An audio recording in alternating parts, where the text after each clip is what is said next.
What's going on, Bears fans? It's Brandon. It is Sunday, June the 15th, and it is time for another episode of Bears Latest. So, the drama that was unfolding last week was the potential for the Bears to trade for unsigned rookie Shamar Stewart from Cincy, the Texas A&M edge that has been holding out in camp, not participating in practice, but and has not signed his deal, and he is digging his heels in because he feels that his deal is not equitable and on the level like their other deals that have been signed in both the first and the second round of this year's draft. And so he's trying to hold out for what is his. Um, he From what we've been able to tell, he's attended meetings, he's been learning the playbook, but he's not participating. And you're getting into a time where you hope by training camp that a guy like him is going to be able to get with the program, because once pads go on, that's when you can really tell. You're able to measure success because everything changes once the pads are on. But the rumor has been floating around because he's unsigned.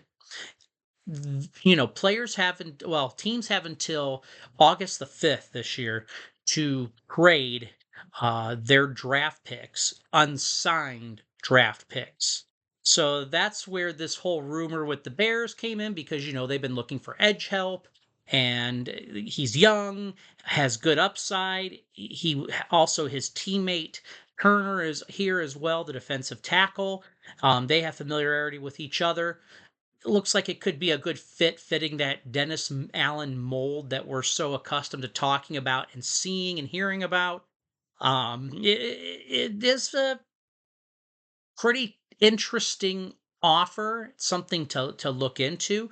I mean, the trade package they're talking about right now, Bleacher Report is saying it could take a 2026 second and third round pick to get his services, which you're thinking, oh, I'm getting a first round talent for a day two pick. Well, 2 day 2 picks.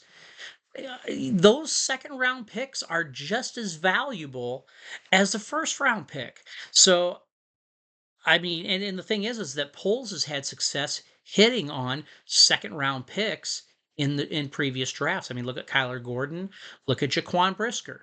You've got some really good talent right there, and you're going to trade for high upside here. What happens if once he gets here that he continues to not practice because of certain things? He wants certain things. He isn't willing to compromise. I mean, you don't know what you're going to be dealing with there. It could be a locker room cancer. So, I mean, that's hard to say.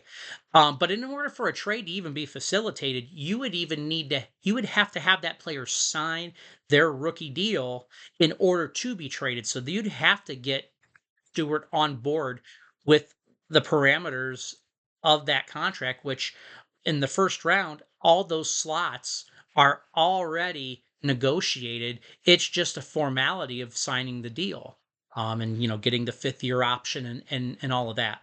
So you'd still need to sign the deal in order to facilitate the trade. Which I'm thinking at that point, you might as well just play for the team that you're playing for. And then if you're not satisfied, then you can start, you know, being a pain in the butt and start requesting things and holding out more and whatnot. So, can do that, or he can go ahead and remain unsigned and go ahead and jump back into the 2026 draft. Now, the thing is that if he does that, he's not going to be on any teams. So that's going to be an issue. He's going to have to continue to practice privately and everything like that to keep his conditioning up. And um, honestly, I feel like he'll slip in the draft. I think that there's going to be, every year there's always a new batch of talent and everything. But if you've got a guy who hasn't had tape since 2024, and you're going in the 2026 draft and you don't have, another year of tape there, I'm going to question that a little bit. I think he would still get drafted pretty decently, but I think he would be getting less and being when he's drafted in 26. So I don't think that that's going to happen. I don't think it's going to happen at all. The other option that he has, which we've had players in the past like Herschel Walker, Jim Kelly, um, Steve Young, players that play in another league, like say the USFL back in the day. He could play in the UFL or the CFL, which at this point the UFL is done for the spring season, could play in the CFL. The Bengals would still retain his rights, but he could go up there and show them something. But I mean, is he going to get the same amount of money as he would down here? Is he going to get the same language? Is he going to get what he wants? I think at some point, push is going to have to come to shove. And I think that they're going to get it done. They're just waiting to see who's going to blink first. So, what would you think about if the Bears decided to get gutsy and make a trade and pick up a Shamar Stewart? That'd be like having two first round picks to go with your 3 second round picks for this year. You'd be losing a second and third next year if you did it. What do you think, guys? Would you do the deal, or would you just stand pat and just be like, look, we don't need that kind of drama in our locker room? Leave a comment below. Let me know what you think. All right, we're going to go to the Flus.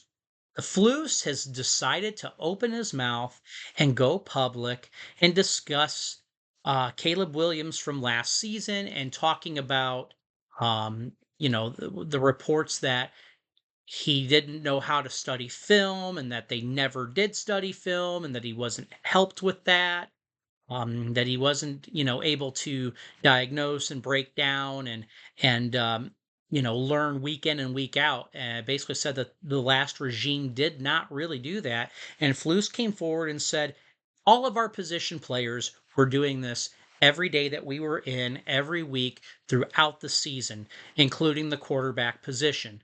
Um, Caleb, it was, basically deer in headlights and all of this stuff, and we were working with him. You know, I tried to read this through with patience, and all I could do was get pissed. And the reason why is still the end of the Detroit game when he tried to justify the clock running out and the Bears could have won that friggin' game. And it was poor mismanagement. And he made excuses. And that's what cost him his job. And then you made excuses about the Washington game. I'm still butthurt over that. All Flus could ever do was make excuses, and then eventually he started saying, "Oh, my bad, my bad. Yeah, that's on me. That's on me." Why aren't you putting your best foot forward and holding everybody accountable and be demanding like our new head coach is doing?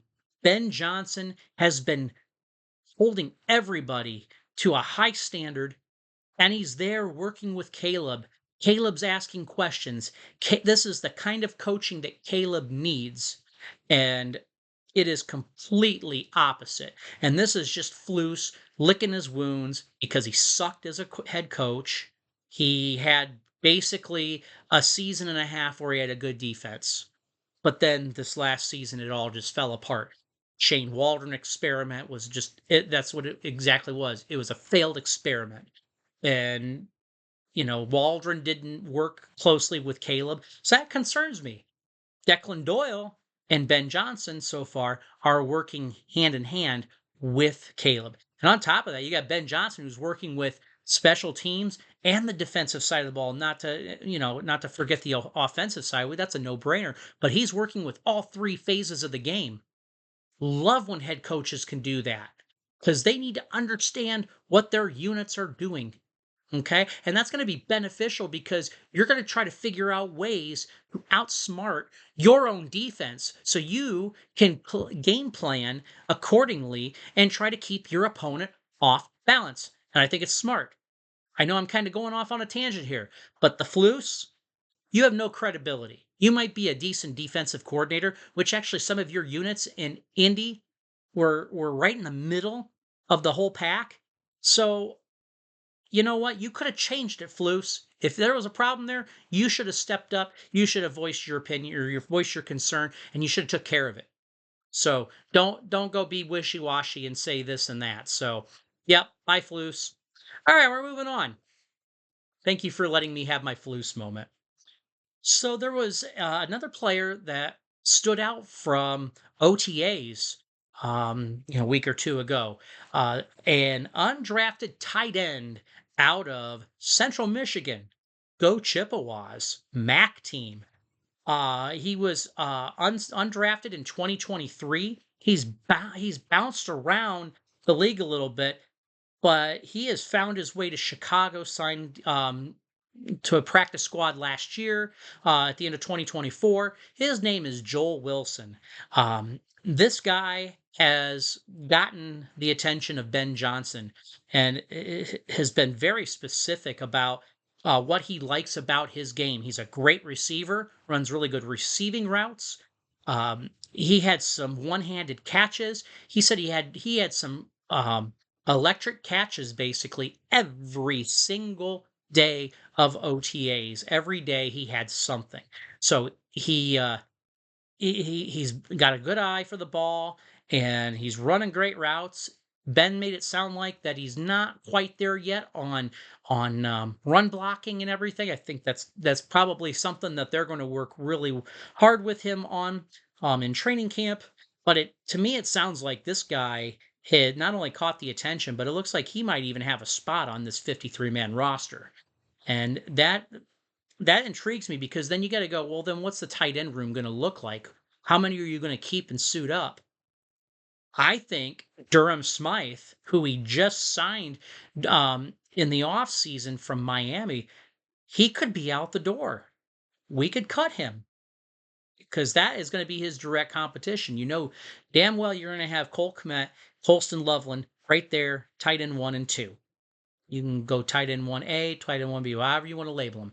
But then after that, it's Durham Smythe and it's Joel Wilson. And if Joel Wilson is already getting the eye of his head coach and Durham Smythe, who is new to this team as well, sounds like he's putting forth a better effort and is being recognized. And I wouldn't be surprised if Joel Wilson ends up, making this team. He either is going to make the team and carve out a great role and be a solid blocker, or he's going to become the next Jesper Horsted.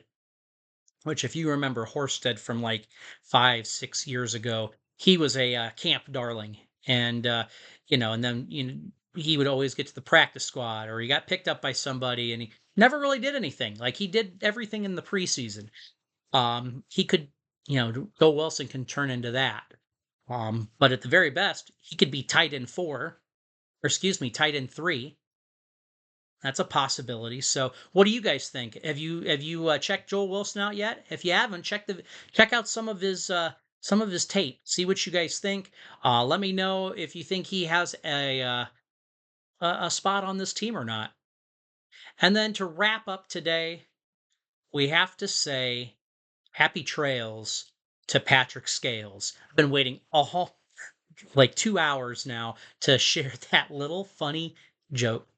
But Patrick Scales, longtime long snapper for the Bears, who came in after Patrick Manley, our longtime long snapper, had retired.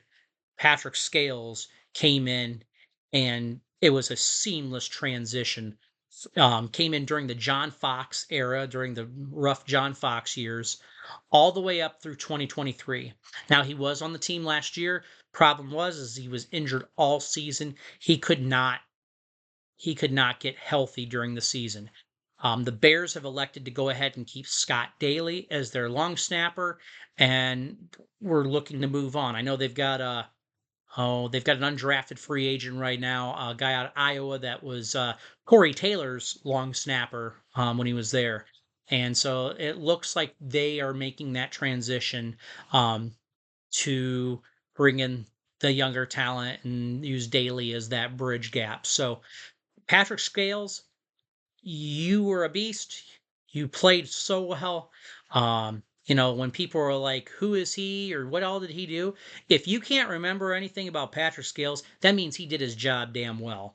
And it was great to see him play for us and you know making a mark on our special teams. So I wish him luck. Hopefully he finds a team that uh, could use his services, and I hope he can continue his career and hopefully never come back and try to have a revenge game against us. So that's it for today, guys. Also, want to say Happy Father's Day to all the dads out there. Um, Hopefully, you're able to enjoy the day with your kids, with your family, and just celebrate each other and you know try to get through to training camp as soon as possible and get into the season and hopefully have some good bonding time watching some Bears games with your family. So, guys, without further ado, I'm out of here. As always, bear down.